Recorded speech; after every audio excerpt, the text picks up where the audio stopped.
Assalamualaikum warahmatullahi wabarakatuh. Salam reading Ghost N. Balik lagi bareng gue di Baper TV. Dan pada kali ini gue akan membawakan cerita dan ngelanjutin nih cerita gue di part 1 kemarin. Jadi buat kalian yang memang baru stay di video sekarang, gue harap bisa nonton di video gue di belakang. Di part pertama, part 1 tentang suamiku kena guna-guna di part 1. Nah, jadi kalian bisa tahu tuh alur ceritanya kayak gimana.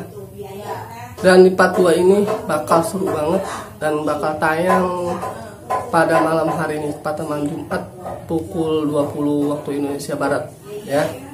Jadi sekali lagi buat kalian yang baru nonton di part 1, di video sekarang bisa nonton dulu di part 1-nya supaya lebih ngerti alur ceritanya. Karena di part 2 ini sedikit bocoran, ini ceritanya memang sangat epic, sangat menarik buat kalian simak. Ini sorry ya, mic-nya gue pegang nih. Soalnya kemarin kalau gue taruh di sini tuh agak kejauhan. Gue takutnya suara gue nggak jelas. Nah, memang dengan ini suara gue lebih jelas. Oke ya. Kira-kira begitu teman-teman. Oke. Untuk mempersingkat waktu, gue akan mulai nih ceritanya. Lanjutan dari part 1 kemarin. Tanpa berlama-lama dan tanpa berbasa-basi, gue akan mulai ceritanya. Makin malam, makin merinding. Ghost ini. Berikut adalah ceritanya. Saat itu Ustadz Manap telah menjelaskan dan telah memberitahukan bahwa suamiku telah tergoda oleh seseorang perempuan. Dan saat itu dia sempat menjanjikan untuk menikahi perempuan tersebut. Dan ternyata perempuan tersebut sudah di XX-kan. Sorry gue sensor sedikit ya. Sudah di XX-kan. Dan perempuan itu saat itu dalam keadaan suci. Tentunya perempuan tersebut menuntut untuk minta dinikahi. Dari sinilah akar permasalahan yang terjadi dan membuat perubahan sifat pada suamiku.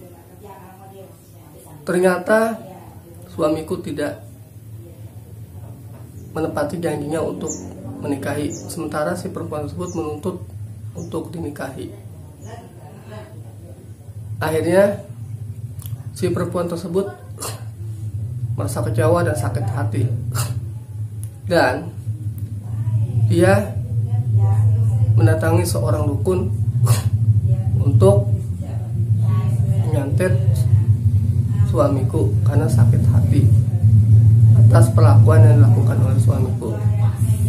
Datanglah dia ke seorang dukun dengan maksud untuk membalas dendam dengan cara halus. Akhirnya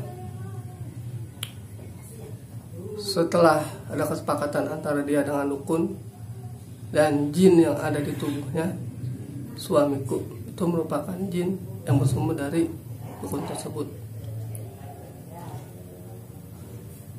Berjalannya waktu, keadaan mulai mencekam. Suamiku telah mengalami satu perubahan. Dan keadaan pun mulai mencekam. Gue lanjutin kembali, sorry gue break sedikit. Suamiku memang sudah dirasuki oleh makhluk yang tak kasat mata, karena sudah mengalami satu perubahan dengan sifatnya yang marah-marah dan emosional. Saat itu Ustadz Manap tengah berkomunikasi dengan si makhluk gaib, dan ternyata jawabannya tadi seperti itu. Si makhluk gaib disuruh, atau si jin tersebut disuruh oleh seorang dukun dan perempuan untuk merusak rumah tanggaku dan suamiku karena ulah perbuatan suamiku. Dan ustadz manapun ternyata tidak sanggup menangani kasus ini. Akhirnya aku pun coba mencari dan mendapatkan kenalan dari salah satu kota, sebut saja kota T, seorang ustadz yang bisa membantu mengobati suamiku. Menurut jawaban Ustadz T dan hasil analisanya, kalau suamiku ingin kembali normal, maka hanya dua opsinya, yaitu dia harus menikahi perempuan itu atau dia harus menceraikan aku sebagai istrinya. Memang bukan satu pilihan yang ringan untuk memilih itu, tapi itulah resiko yang harus dia tanggung atas perbuatannya. Lama tahun, aku pun semakin tidak mengerti akan perubahan yang terjadi dalam diri suamiku.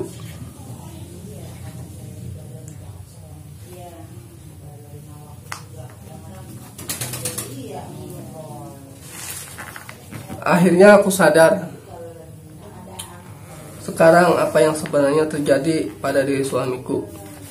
Ia telah dirasuki jin yang tidak mau keluar dari tubuhnya jika keinginan jin tidak terpenuhi. Jin itu sangat kuat dan tidak dapat dikalahkan oleh Ustadz Manap. Aku tak tahu lagi apa yang harus aku lakukan. Karena setelah Ustadz Manap, aku bersama keluargaku dan keluarga suamiku telah berusaha kemana-mana untuk mengembalikan sifat suamiku, tetapi hasilnya tetap nihil atau tidak berhasil. Dari seorang ustadz di kota T, aku mendapat informasi kalau jin itu tadi bisa keluar ketika suamiku minta maaf pada wanita itu, atau jika suamiku mau menikahi dia sesuai dengan janjinya saat itu. Hanya itu yang membuat jin keluar dari tubuh suamiku. Jin itu telah mengikat janji dengan dukun dan wanita itu. Jin itu baru boleh keluar dari tubuh Mas Budi suamiku jika ia mau menikahi wanita itu, atau jin akan keluar dari tubuh suamiku jika dia menceraikan aku.